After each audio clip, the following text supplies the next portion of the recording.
পরীক্ষার হল থেকে বেরোই শুনি যে পরীক্ষা আগে থেকেই হয়ে গেছে। প্রশ্ন হাতে না পায়ে অলরেডি 30টা এমসিকিউ মেরে দিয়েছে নাম্বার ধরে ধরে, তাদের মুখস্থ। দর্শক, এই মুহূর্তে আমরা রয়েছি কুষ্টিয়া সিভিল সার্জন অফিসের সম্মুখে। আপনারা জানেন যে গতকালকে ভোরবেলাতে কুষ্টিয়াতে যে নিয়োগ পরীক্ষা নিয়ে একটি নেক্কারজনক ঘটনা ঘটে গিয়েছে, এরই প্রতিবাদে আজকে দুপুর 1টার পরে কিন্তু সাধারণ জনগণ এখানে অবস্থান করেছে এবং সিভিল সার্জনের যে গেট রয়েছে এই গেটে নতুন 2টি তালা লাগানো হয়েছে। আমরা সকাল থেকে দেখতে পাচ্ছি গতকাল পরীক্ষা হলেও আজকে তড়িঘড়ি করে এই দুর্নীতিবাজ সিভিল সার্জন এই পরীক্ষার ফলাফল ঘোষণা করার জন্য আজকে উঠে পড়ে লেগেছে।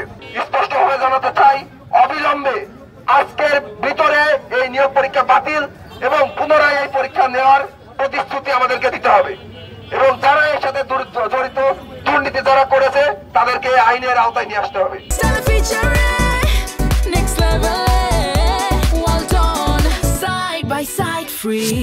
অত্যন্ত লজ্জার বিষয়, গুটি কয়েক আমলা, সিভিল সার্জন, আরএমও, এনারা কিভাবে রাতের বেলায় রাত 10:30টায় পরীক্ষা দিয়ে বের হচ্ছে আরএমওর বাসা থেকে, রাত 3টার সময় আরএমওর বাসা থেকে বের হচ্ছে।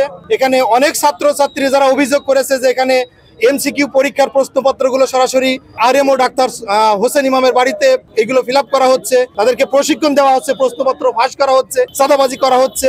বাংলাদেশের প্রত্যেকটি টেলিভিশন চ্যানেলে এগুলো উঠে এসেছে, সংবাদ মাধ্যমে এগুলো উঠে এসেছে।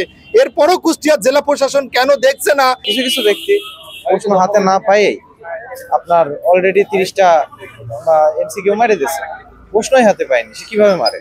নাম্বার ধরে ধরে, তাদের মুখস্থ।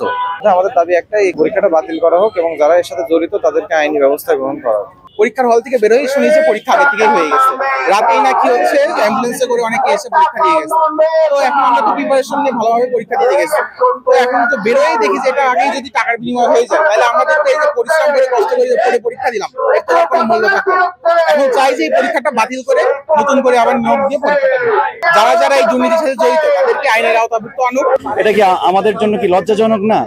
আমরা মানুষ বলে যে তাহলে কি আগে শেখ হাসিনাই ভালো ছিল, কথাটা কিন্তু এরকম হয়ে যায়। আমরা কিন্তু 5ই আগস্ট কিন্তু বাংলাদেশের বুকে যেটা ঘটনা হয়েছে দুর্নীতির বিরুদ্ধে, এটা কিন্তু কোনো ব্যক্তি বা লোকের বিরুদ্ধে হয়নি, এটা কিন্তু হয়েছে কিন্তু একটা সিস্টেমের বিরুদ্ধে। সেই সিস্টেম যদি আজও চেঞ্জ না হয় তাহলে 5ই আগস্ট 2024 বাংলাদেশের বুকে কতটুকু ফলপ্রসূ ভূমিকা রাখতে পারছে।